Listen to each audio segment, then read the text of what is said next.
Ang tanong, pwede rin kaya ito sa ating mga diabetic? Hindi ako makapaniwala. Wala itong iniinom na maintenance. Napakaraming benefits ng Anlin Total 10. Pwede siya sa 20 years old, 30, 40, hanggang 50 years old. Ang tanong, pwede rin kaya ito sa ating mga diabetic?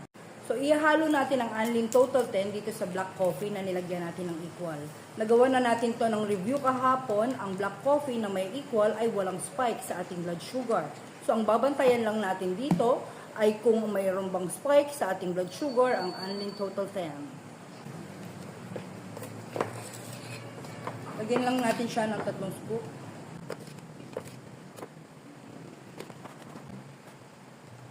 I-set aside na muna natin to at i-check na muna natin ang baseline ng ating blood sugar.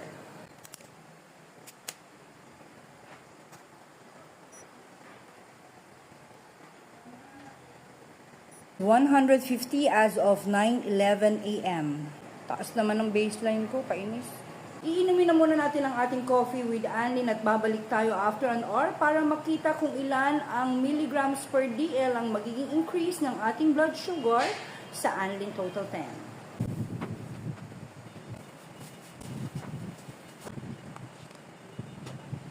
Nakalipas ng 1 oras, i-check na natin kung ilang milligrams per deciliter ang naging increase sa ating blood sugar from Anlin Total 10.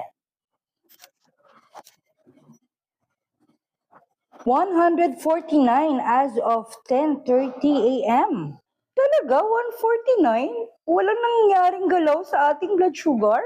Wala itong iniinom na maintenance. Amazing! Siguro dahil 3 scoop lang ang ginamit kong Anlin Total 10 sa kape.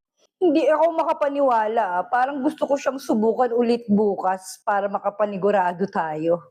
3 scoop, equivalent sa 3 teaspoon ng Anlin Total 10 na nilagay natin sa 1 tasang kape, ay walang nangyaring galaw sa ating blood sugar. So, itetest uli natin to tomorrow para ma-confirm natin. So, that will be all for my today's journey and see you all tomorrow for my tomorrow's journey. Bye!